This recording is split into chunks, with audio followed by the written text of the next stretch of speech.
Bismillahirrahmanirrahim.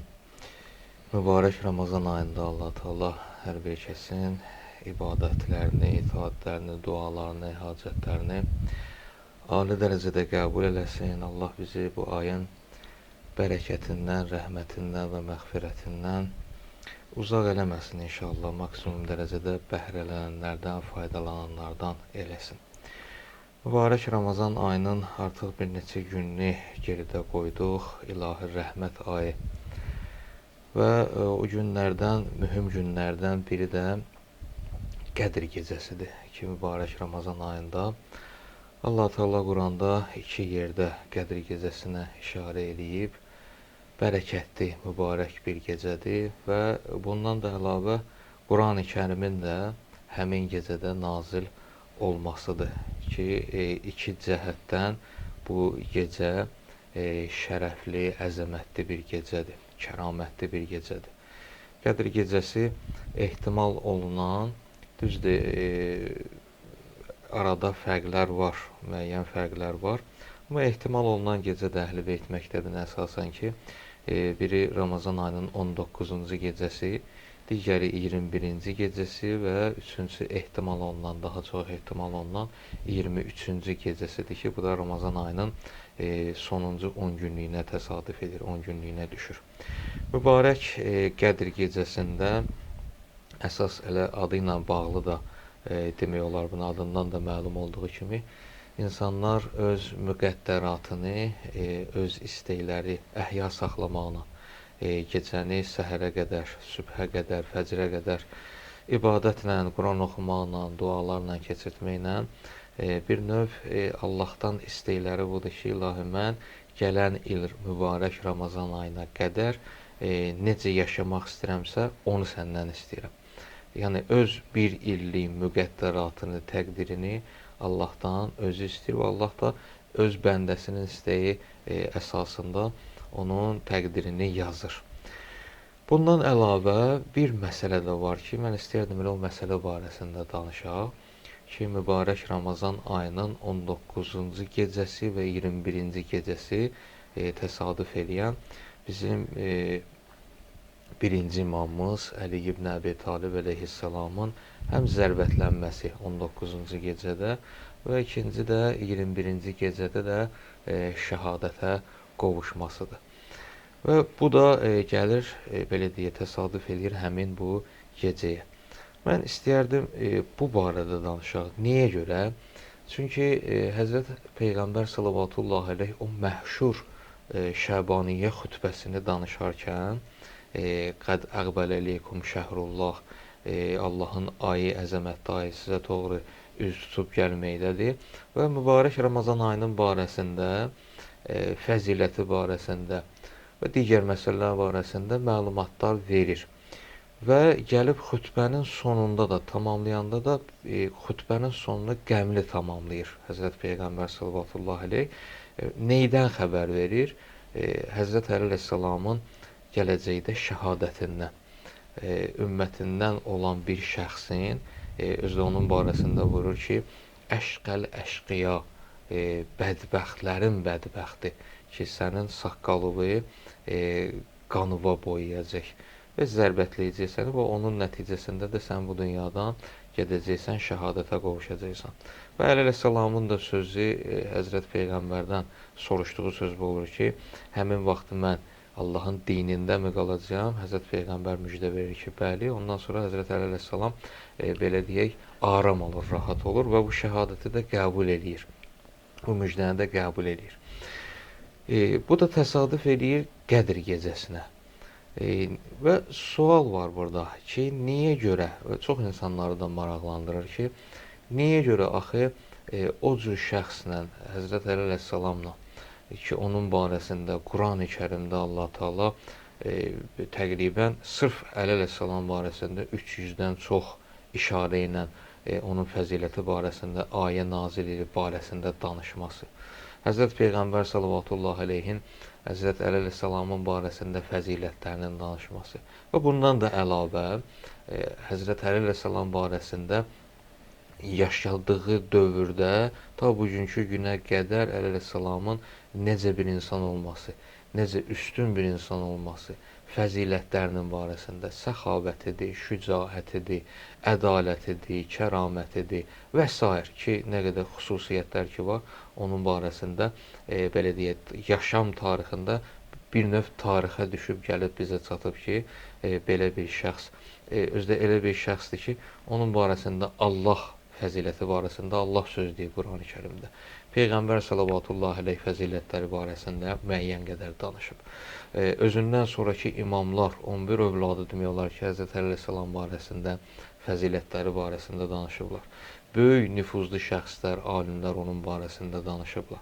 Şairlər bizim ədəbiyyatımıza da hətta daxil olub, hətta deyərdim ki, bizim klassik şairlərimizin belə deyək, şeirlərinin çoxunun yaşamasının əsas səbəblərindən biri də həqiqət barəsində yazdıqları şeirlərdir ki, həqiqət həmişə ki var, o şeirlər də həqiqətə bağlı olduğunu, yəni Əhl-i Beyt əleyhissalamı, Həzrət Əli əleyhissalamın barəsində olduğunu görə adının çəkilməsi ilə və yaxud onun barəsində işarə ilə şeirlərinin deməsi ilə bir növ onların da şeirləri yaşayıb. Hətta bizim ədəbiyyatımız, Azərbaycan xalq ədəbiyyatı və klassik şairlərimiz də, qaymaq şairlərimiz də bir növ Əhl-i Beyt əleyhissalamı öz şeirlərində, ədəbiyyatda işıqlandırırlar. Bir dənə elə zehnimə də bir şey gəldi, onu deyim, bu məsələ barəsində danışaq ki, o bir nəfər bir şah şairi çağırır,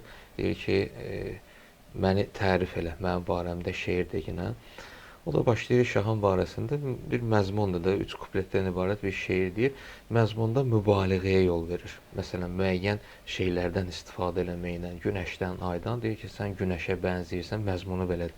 Sən günəşə bənzəyirsən, sənin əgər olmasan, biz də onda şüasız qalarıq, işıqsız qalarıq falan. Tərif deyir də şahın barəsində nəzmlə. Tamamlayandan sonra şah deyir buna ki, axı mən sənə dedim ki, mənim barəmdə şeirdir, sən günəşdən dedin, aydan dedin, yox, təmsildir də, mən sənə bənzətmə verdim. Dedi, yox, məndə nə var ondandır. Bu ikincidə bir yenə başlayır şeir deməyə, deyir ki, yox, sən aya bənzəyirsən, ayda axşam vaxtı, qaranlıqda insanlara yol göstərir, nuru var filan.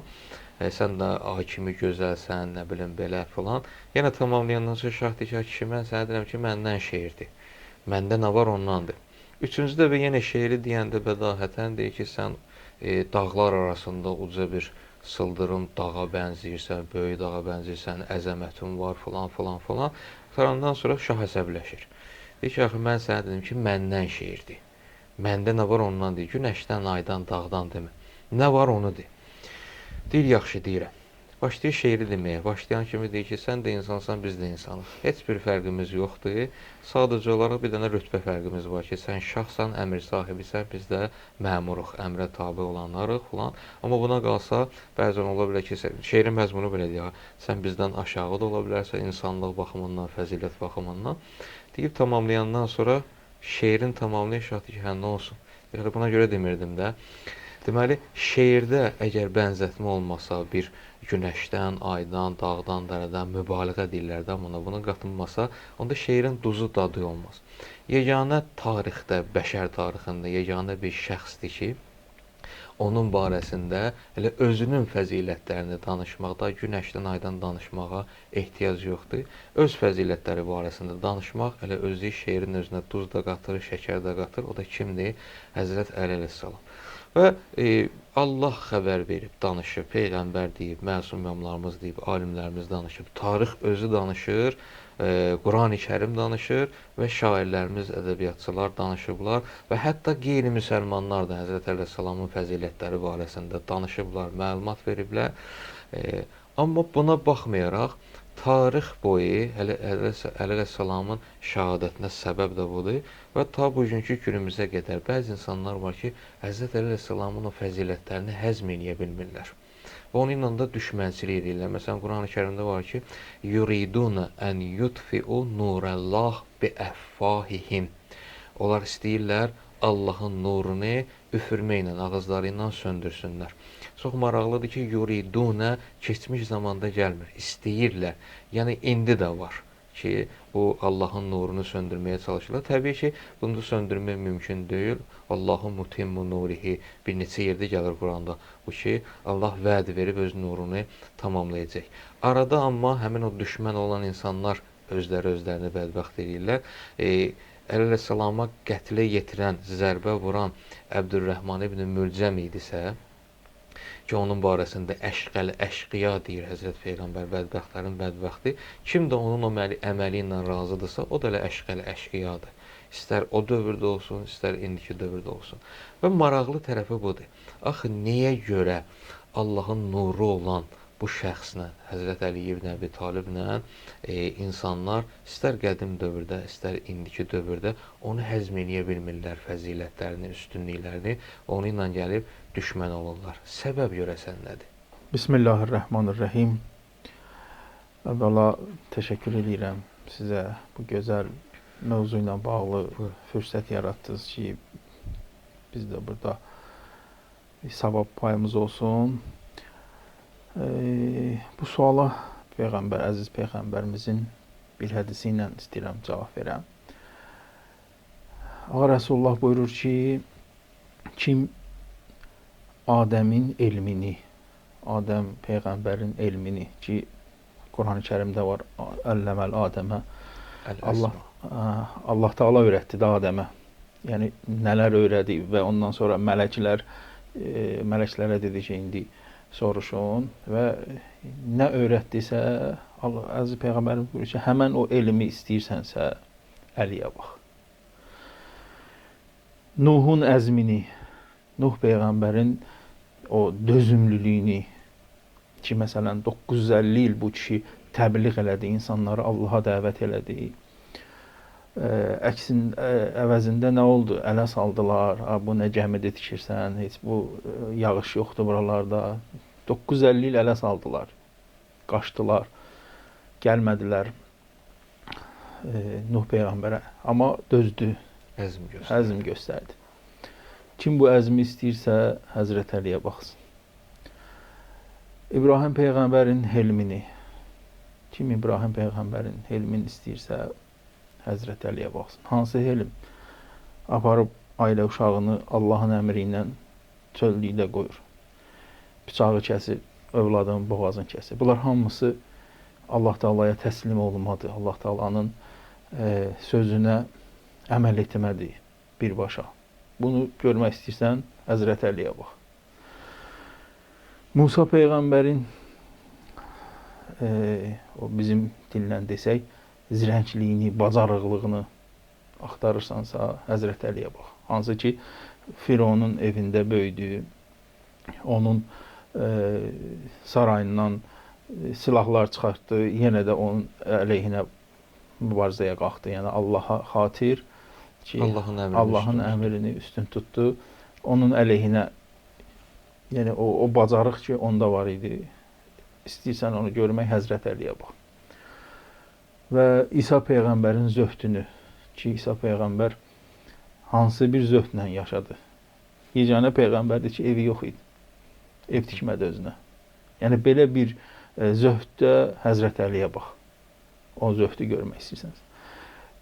Əslində, çoxdur. Yəni, Həzrət Əli əleyhissalamın fəziləti barəsində danışsaq, qutaran bir şey deyil.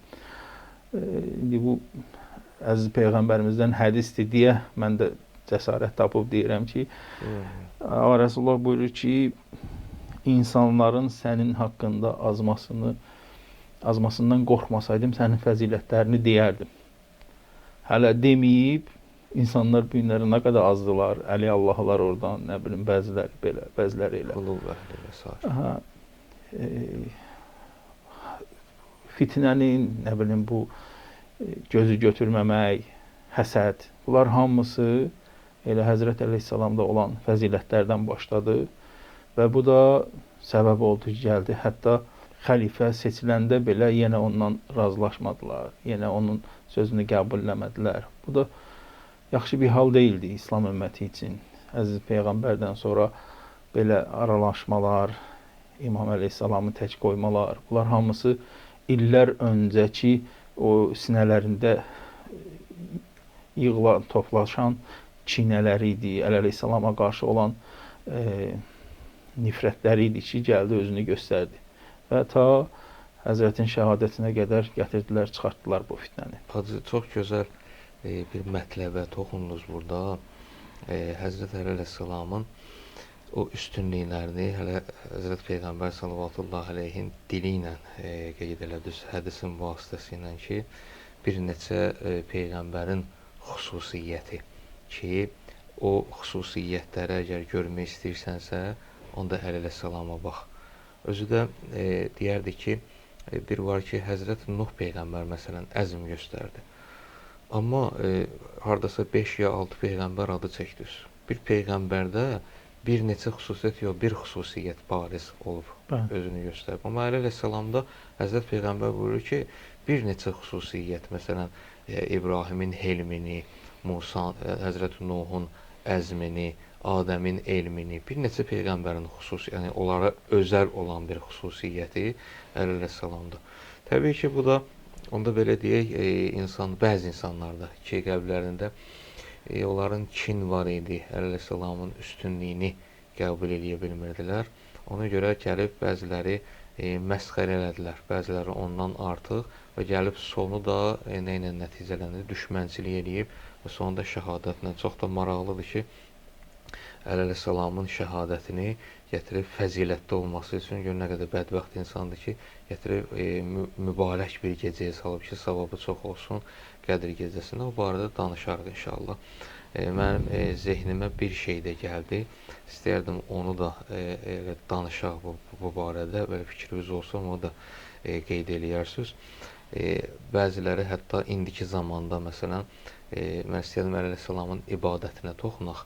Düz deyək, hər məsələ xüsusiyyəti barəsində, özəl xüsusiyyəti barəsində danışdıq. Saatlarla, aylarla danışılmaqla bitən deyil. Mən ibadəti barəsində istəyirəm danışaq. O Həzrət Əli əleyhissalamın ibadətin içərisində bir ibadət eləməsi. Ki, bu gün məsələn bəzi belə deyərdim cərəyanlar deyək də olan adını ki, onlar gəlib məsələn bu məsələdə istəyirlər ki, səhv tutmaqla bu məsələni kiçiltsinlər.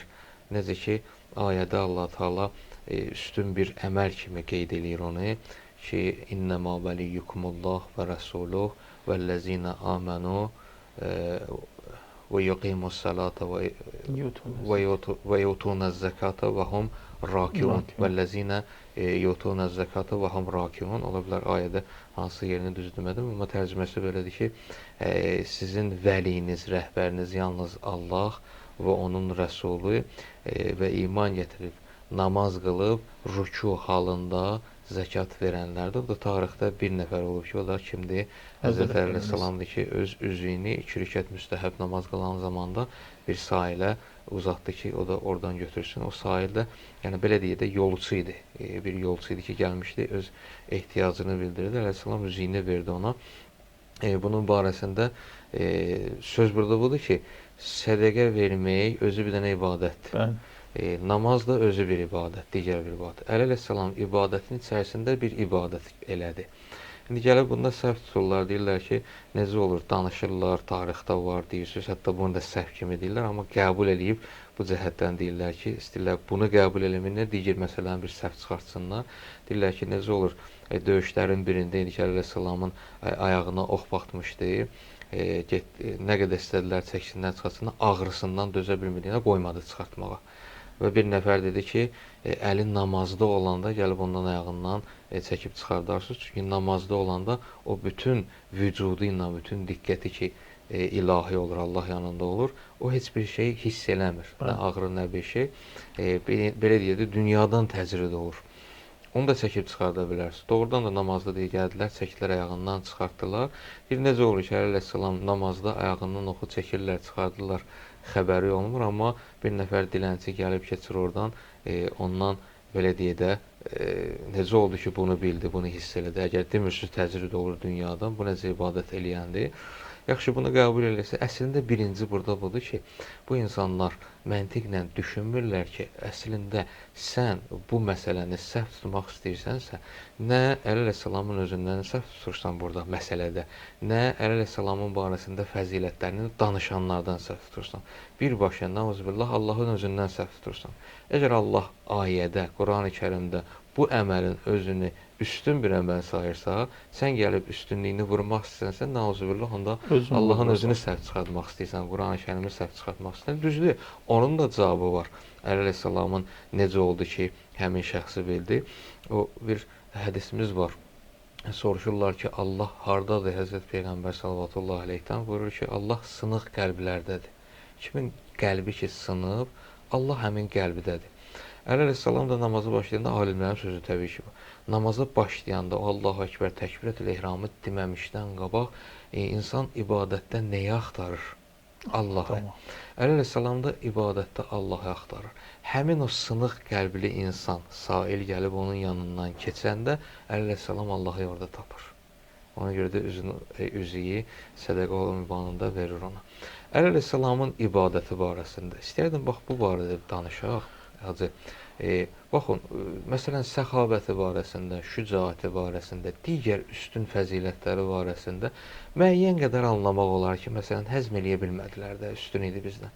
Axı, ibadət bəndə ilə Allah arasındadır. Əli əleyhissalam nə qədər gözəl ibadət eləyir eləsin, mənim əgər o ibadət eləməyə qüdrətim, ləyaqətim yoxdursa, axı, niyə görə mən burada, məsələn, paxıllıq eləyəm? Əli əleyhissalamın ibadətinə niyə görə paxıllıq eləyirdilər ki?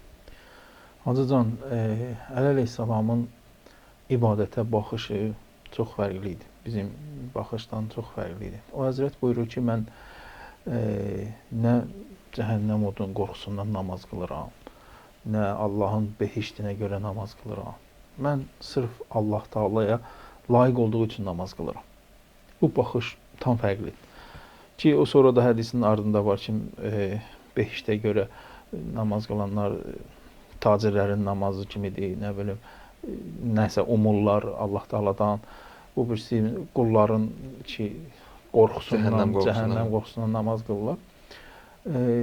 Bunu hədisə əvvəl biraz çətin başa düşürdük. Amma zaman keçdikcə, yaş artdıqca, insanların bu həyatdakı söhbətlərini eşitdikcə, məsələn, indi siz də təsdiq edirsiniz.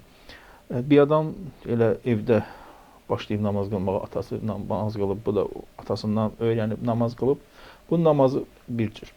Amma bir adam var, bir məsələ başına gəlib, hansısa bir çətinlikdən qutarıb, hansısa Allah Taalanı səmimi qəlbdən dərk edib. Onun qıldığı namaz bu birisinin namazından fərqlidir. Onda adam başa düşür ki, Həzrət Əleyhissalam bunu demək istəyirmiş ki, sən layiq olduğun üçün mən sənə namaz qılıram. İndi insan başa düşsə ki, həqiqətən Allah Taalaya ibadət eləməyə layiqdir. İstəməmişik verib bizə Allah Taala. İstəsəyi nəyi verər bizə? Nə bilim, sağlam düşüncə, görən göz, sağlam bədən, nə, bunları heç birini istəməmişdik, amma bizə verib. İndi biz Allah Taaladan, məxsusən də Qədir gecələrində nə istəsək verər bizə. Yetər ki, istəyə bilək. Yetər ki, Həzrət Əleyhissalamda olan o səmimiyyət bizdə də olsun. Biz də o cür nə istəyə bilək Allah Taaladan və istədiyimizi alaq. Yəni, mən o ibadətdə ki, siz dediniz, niyə ibadətə pahalılıq edirdilər? Mən düşünürəm ki, onun baxışına görə Həzrət Əleyhissalamın. Mən belə başa düşdüm. Əslində, gözəl bir cavab idi. Belə başa düşdüm ki, deməli, ibadətin Əli əleyhissalamın yerinə yetirdiyi ibadətin digər insanların ibadətindən baxış məsələsində bir fərqi var idi ki, bugün məsələn Əli əleyhissalam Allahı məbud ibadətə layiq bilib ibadət edir. Nəinki cəhənnəminin qorxusundan, behiştinin istəyindən. Amma insanlar buna çata bilmirlər. Ya behiştin qorxusundan qılırlar, ya da ki, ibadət edir, ya da ki, behişt, cəhənnəm qorxusu və yaxud behişt istəyindən. Bu cəhətdən mümkündür ki, bəli, Əli əleyhissalamın barəsində, hətta Qurani Kərimin barəsində bir məsələ var ki, hələ Qədr gecəsi ilə də bağlıdır, Qurani-Kərimin nazil olması ilə. Bir gün oturmuşdu Həzrət Əli əleyhissalam məsciddə, İbn Abbas da gəldi, oturdular sübhə qədər, deməli sübhdən bir neçə dəqiqə deyim ya saat deyim əvvələ qədər məsciddə oturdular. İbn Abbas özü nəql edir bunu ki, məşhur bir hədisdir, rivayətdir ki, eşitmişsiniz bunu da. Gəlir danışır, deyir ki, soruşdum Əli əleyhissalamdan Qurani-Kərim barəsində. Belə bir cavab verdi, buyurdu ki, Qurani-Kərimdə Allah Taala özü buyurur, İnnehu la Qur'anun Kərim. Bu həqiqətən də Qurani-Kərimdir. Kərim bir kitabdır, hörmətli bir kitabdır. Fi kitabın məknun, bükülü bir kitabdır. Bükülüdür, yəni bu mənada ki, bunu açmaq lazımdır. Bükülü olan bir şeyi, məsələn, kağıza bir şey yazın, vərəqə bir şey yazın, büküm onu verim sizə, həmin halda oxuya bilməzsiniz, bunu açmaq lazımdır. Bükülü bir kitabdır, deməli bunu açmaq lazımdır. Düzdür, ayənin ardıcın buyurur ki, la yəməssuhu illəl mutəhhərun, ona yalnız paklar toxuna bilərlər, mütəhhərlər. Zahiri mənası məlumdur, yəni ki, insan əgər təmiz deyilsə, qusul, dəstəmaz filan, bunlarsız Qurana toxunmaq olmaz, bu zahiri mənadadır. Amma bu ayənin ardıcan ki, gəlir fi kitab-ı məknun, bükülü bir kitabdır, bunu açmaq lazımdır. Kim aça bilər, kim toxuna bilər ki, bunu açsın? La yəməssuhu illəl mutəhhərun, Quran buyurur ki, yalnız onu mütəhhərlər toxuna bilər, yəni mənasını aça bilərlər. Kim? Peyğəmbərin əhl-i beyti, yəni Həzrət Əli əleyhissalam da daxil olmaqla bu şəxslər. Onların da barəsində Əhzab surəsinin 33-cü ayəsində buyurur ki, liyuzhəbə ankum ricsə əhləl beyt və yutahhirakum təthira.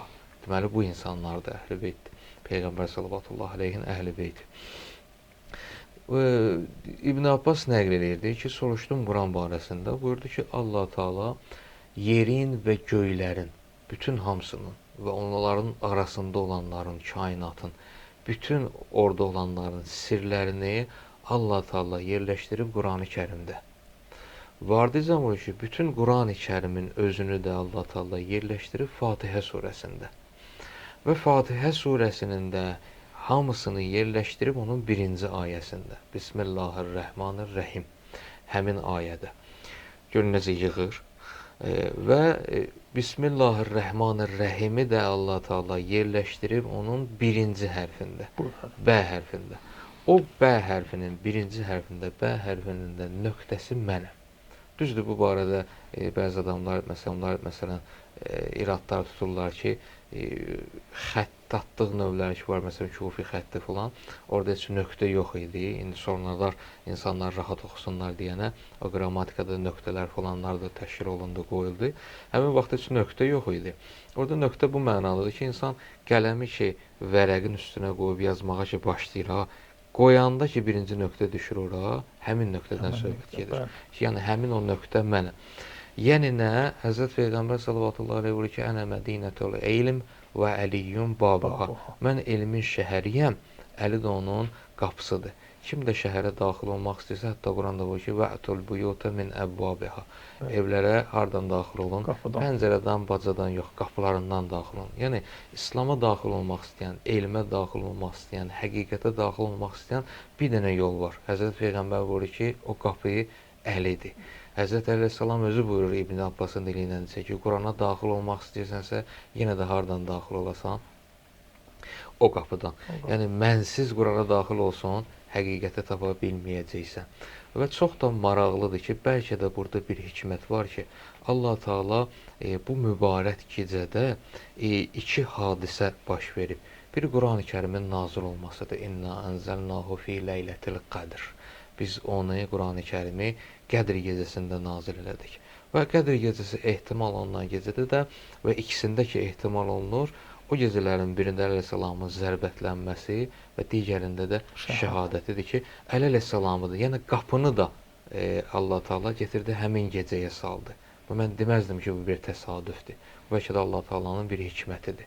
Yəni, Qurani-Kərimə daxil olmaq istəyirsə, həmin gecədə nazil olub və digər tərəfdən də Qurani-Kərimə daxil olmaq üçün bir qapı var. O qapı da kimdir? Əleyhisselam. Hətta onun şəhadətini də gətirib Allah Taala həmin gecəyə salır. Burada bu barədə nəsə sözünüz varsa, Hacı buyurun. Hacıcan, deməli, belə bir sözümüz var ki, kim həyatda necə yaşayarsa, ona o cürdə ölüm nəsib olar. Biz Həzrət Əleyhisselamın həyatına baxanda, onun necə bir möhtəşəm bir həyat yaşadığını görürük.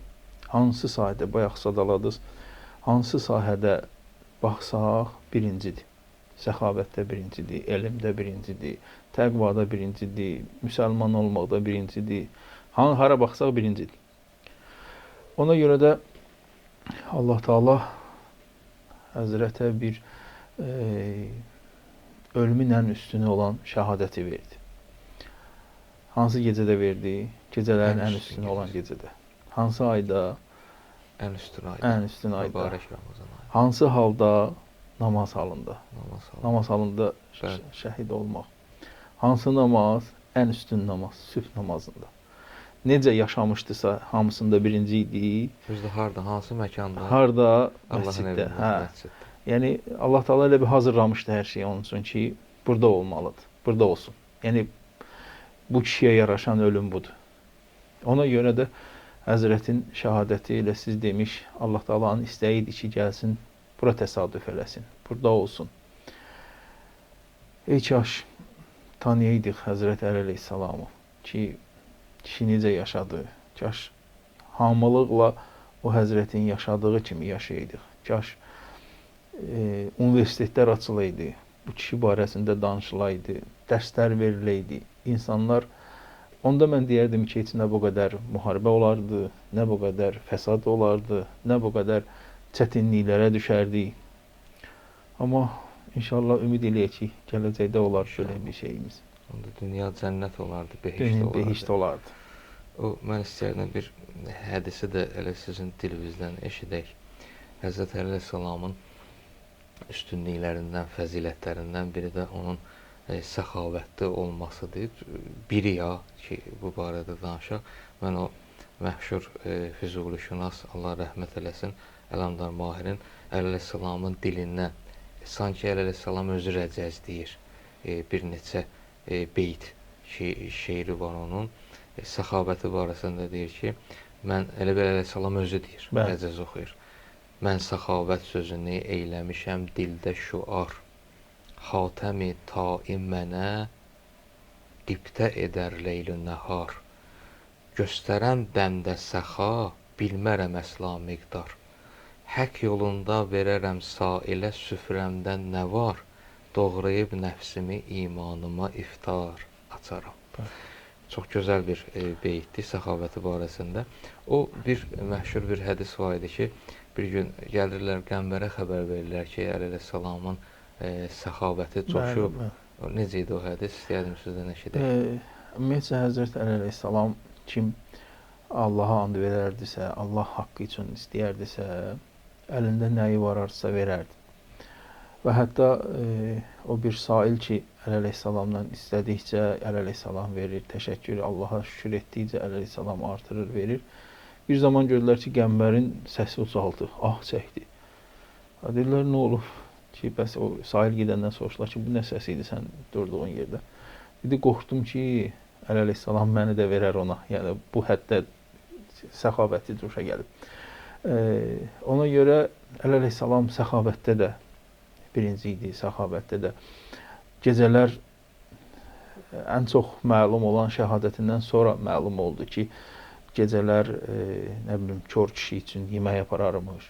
Gecələr yetim uşaqların qapılarını döyüb yeməklər qoyarmış. Amma bilmirdilər ki, kimdir. Amma bilmirdilər kimdir. Hətta ən mənə təsir edən bir hadisə var ki, Əli əleyhissalam gəlir, görür ki, bir ailədə imkansız ailədir, ailə başçısı şəhid olub.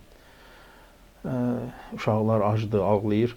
Əli əleyhissalam gedir, un gətirir, xurma gətirir və xanıma deyir ki, sən uşaqları sakit edirsən, mən çörək bişirib, yoxsa sən çörəyi bişir, mən uşaqları sakitləşdirim, ağlamasınlar.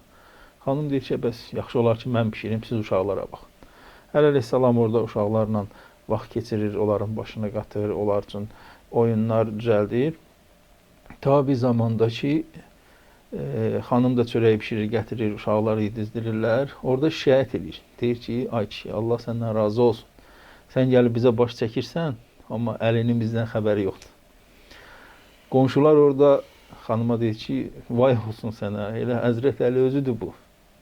Sən belə demə. Yəni ağanın həyat tərzi deyirəm də, həyat tərzinə baxanda hər şeydə birinci idi. Səxavətində də və heç zamanda özünü tanıtdırmazdı. Və məsələn İmam Həsən əleyhissalam, İmam Hüseyn əleyhissalam dəfindən qaydanda o kör kişinin ağlamasını görürlər və soruşurlar, nədir, sən niyə burada ağlayırsan? Deyirdi, 3 gündür bir Allah bəndəsi mənə gətirib yemək verirdi. 3 gündür yoxdur. Həmin ki, o zərbətlənməsindən vəfatına qədər 3 gündür mən burada yiyəsiz qalmışam, gəlib gedənim yoxdur. Bunlar hamısı sonradan üzə çıxdılar. Heç öz övladları belə bilmirdi ki, gecələr Həzrət Əleyhissalam hara gedir, niyə gedir. Həzrət Əleyhissalamın həyatı bu idi. Həyatı fərqli idi. Allah razı olsun, bir daha təşəkkür edirəm. O qəmbərin barəsində ki, söz gəldi. Doğrudan da çox təsir edir insana ki, bir qəmbər adlı bir şəxs ki, özünü ömrünün sonuna qədər belə deyək, əhd eləyib ki, mən bu kişinin xidmətçisi olacağam.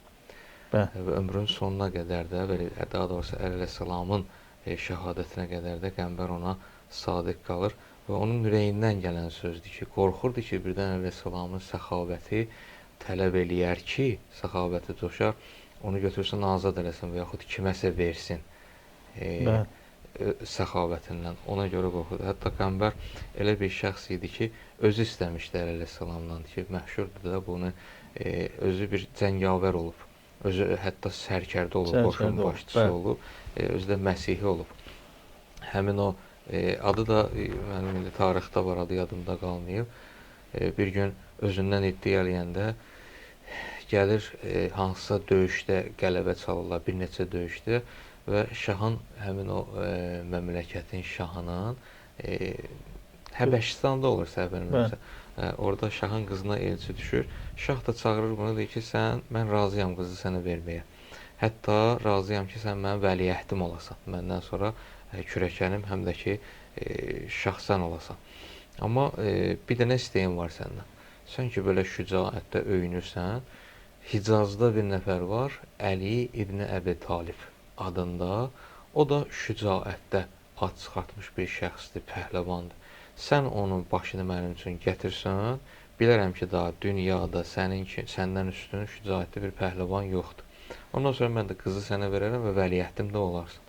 Bu da deyir ki, elə bu, çox öyünə deyir ki, yaxşı mənə möhlət ver, gedin bu işi görüm. Neysə, uzun bir ay bilmirəm, nə qədərsə yol gəlir, çatır Mədiniyə. Soraqlaşa gəlir, çatır Mədiniyə. Günün günorta vaxtında. İsti hava, şəhərin kənarında bir bağ yeri olur. Baxır, görür ki, bir bağbandır, isti günün altında bağda işləyir. Gəlir, çatır buna, deyir ki, mənə burada müsəlmanların rəhbəri, xəlifəsi lazımdır. Yerini göstər mənə. O da deyir ki, neynirsən? Həmin bağban soruşur ki, neynirsən? Neyvə lazımdır? Deyir ki, mən filan kəsəm, adı özünü təqdim edir, üstə silahları da üstündə, xəncəri, nizəsi üstündə, atdan da düşüb, deyir ki, mənə o lazımdır, mən onunla bir məsələ var o barədə. Deyir ki, yaxşı, neynirsən də məsələnin özünü danışır. Deyir, məsələ bax budur, nə üçünsə gəlib, onu danışır onun üçün. Bağban baxır buna, deyir ki, mən onun yerini göstərərəm sənə. Amma sən gəl belə eləyək, birinci gəl biz bir dənə belə deyək, vuruşaq. Sən əgər məni məğlub eləsən, onda gedərsən, əlinin başını bədənindən ayırarsan, apararsan. Bu biraz təəccüblənir, özdə biraz xoşuna da gəlmiş, sən bağban məni ilə. Bağban da deyir ki, iddialı ki, yox, keçir bu tərəfə, bağından çıxır bu tərəfə, əlində külüngü falan, bağda işlədiyi o alətləri qoyur kənara, bu da götürür, özünün qılıncını, xəncərini açır qoyur, zirehini açır qoyur bir kənara. Gəlirlər, tuturlar bir-birinin belindən, belə deyə də güləşirlər.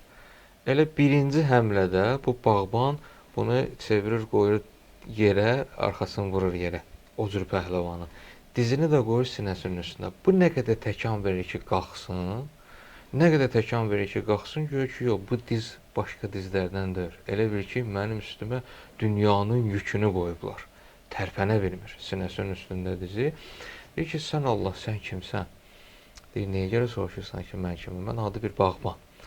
Deyir, yox, əgər bir dənə bağban əgər məni məğlub elədisə, onda heç daha getməyə ehtiyac yoxdur da. Sən kimsən? Deyir ki, mən adım Əlidir. Deyir, atanın adı nədir? Deyir, Əli İbn Əbi Talib. Deyir, müsəlmanların xəlifəsi, imamı Əli? Deyir ki, bəli. Müsəlmanların xəlifəsi Əli İbn Əbi Talib. Sən axtardığın o şəxsən. Hələ dizinin altında. Deyir ki, əli ver, mən sənə beyyət eləyim və yolun göstər, mən də sənin dinini qəbul edeyim. Deyir, niyə görə? Əleyhissalam soruşur, niyə görə? Deyir, bir ümmətin rəhbəri ki, o ümmətin dərdini çəkir, isti günün altında gəlib, özü üçün yox, ümmət üçün işləyir, bağda işləyirsə, deməli, o ümmət düz ümmətdir və həmin din düzgün dindir, səhih dindir. Mən o dini qəbul etmək istəyirəm. Əleyhissalam əlini verir, durur ayağa. Hələ durmamış, beyyət eləyir, kəlmə şəhadətini də deyir, ikinci istəyim də var səndən. Dedi, nədə istəyim? İkinci istəyim də budur ki, ömrümün axırına qədər, nə qədər ki ömrümüz var, məni qapımdan qovma, sənə xidmət edeyim, olum sənin qulamın. Əleyhissalam qəbul eləyir. Deyir, bunu da qəbul edirəm, olur sən mənim qulam. Orada hətta onun adını dəyişir, Qəmbər qoyur. Deyir, amma bir dənə məsələ var. Sən ki bir iş dalıcan gəlmişdin və sənin yolumu gözləyənlər var, məsələn, valideynlərin, cəmaatın gözləyir səni, get, onlarla halallaş, hər bir şey bir təhvil ver, ondan sonra qayıt gəl. Və gedir bu tapşırığı da yerinə yetirir, qayıdır, gəlir, ömrünün axırına qədər də gəlir Əleyhissalama xidmət edir, o Əleyhissalamın qulamı, Qəmbər. Heç vaxtı da olsun, Əleyhissalamın belə deyir ki, əmrindən çıxmayıb. Həmişə hazır idi ki, bir dənə əmr eləsin ki, mən yerinə yetirim. Ona görə idi ki, elə o hədisi istədim sizdən eşidək, Əleyhissalamın səxabəti coşanda narahat olurdu ki, birdən məni azad eləyər, birdən məni kiməsə verər. Axı özü söz vermişdi. Hacıcan sözünə qüvvət. Qəmbər bir döyüşçü idi, bir sərkərdə idi və döyüşdə tanıdı Əleyhissalamı ki, bu güc sıradan bir güc deyil. Necə ki, Musa Peyğəmbərin dövründə o sehirbazlar ki, sehir eləyirdilər və Musa Peyğəmbərin möcüzəsinin qarşısında ilk onlar məğlub başa düşdülər, tanıdılar. Məsələn, ətrafdan baxan üçün fərqi yox idi. Sehirbazın sehri ilə Musa Peyğəmbərin möcüzəsini anlamırdılar. Amma vəzifəsi olduğuna görə, mütəxəssisi olduğuna görə bildilər ki, bu bizim sehirdən deyil, bu başqa bir şeydir və tanıdılar. Burada da həmçinin Qəmbər də bildi ki, bu güc sıradan bir güc deyil, sıradan bir bağbanın gücü deyil. Onu orada tanıdı və ona görə israrla soruşurdu ki, sən kimsən, sən özü məni tanıt. Bu baxımdan Həzrət Əleyhissalamı tanımaq ancaq mütəxəssislər, yəni hərə öz sahəsində araşdırsa ki, Əleyhissalam kimdir və tanıyar, layiqincində onun ardıcılı olmağı istəyər. Ona görə tanımağımız şərtdir. Həzrət Əleyhissalamı tanımağımız şərtdir. Bəli, hələ hətta qeyri-müsəlman alimləri, yazarları da böyük, belə deyək də, tanınmış şəxsləri də bəziləri var, tarixə düşür də həmin şəxslər ki, onlar George Zordağdır, George Yezdandır və s. ki, Əleyhissalam barəsində hətta cildlərlə mən deyərdim ki, kitablar yazıblar fəzilətləri barəsində. Hətta məşhur söz də budur ki, mənim deyir, Əlini İsa Peyğəmbərdən üstün olmağını deməyimə dinim icazə vermir, əqidəm icazə vermir, yol vermir. Amma İsa Peyğəmbərin də Əlidən üstün olmağına deməyimi vicdanım icazə vermir. Yəni, hətta görün, kimi ilə müqayisə edir. Hətta qaydıq elə əvvəldə qeyd elədiyimiz hədis ki, kim əgər İsa'nın zöhdünü görmək istəyirsə, dünyaya rəğbətsizliyini görmək istəyirsə, bu Əliyə baxsın. Və doğrudan da bəli, düz qeyd edirik ki, əsas insan tanıdıqca məhəbbət bəsləyir, sevir. Tanıdıqca yaxınlaşır. Mərifət deyirlər də. Məlumat yox. Məlumat belədir ki, bir çox insanlar, hətta kafirin də belə haqqın əhli barəsində, xüsusən də Əleyhissalam barəsində məlumatı ola bilər. Amma mərifət Qəmbər kimi mərifət ki, insan tanıya. Mərifət tanımaqdır, məlumat bilgi əldə eləməkdir. İnsan tanıdıqca yaxınlaşır həmin şəxsə doğru. tanıdıqca sevməyə başlayır və tanıdıqca da müdafiə edir, sevdiyini müdafiə edir. Allah Taala bizləri Həzrət Əli ibn Əbi Talib əleyhissalamı tanıyanlardan eləsin inşallah. Bu yolda bizləri müvəffəq eləsin. Ki bu gecə də Qədr gecəsi mübarək bir gecə, Həzrət Əli ibn Əbi Talib əleyhissalamın zərbətləndiyi gecə və ikinci gecədə də Qədr gecəsində şəhadətə qovuşduğu bir gecədir ki, hətta o qılınc başına endirilən zamanda sözü bu oldu ki, Fustu və Rəbbil Kəbə, and olsun Kəbənin Rəbbinə ki, qurtuldum. Hətta həmin gecə ki, belə deyək, qızı Ümmü Gülsümün evində qonaq idi, iftarı orada açmışdı.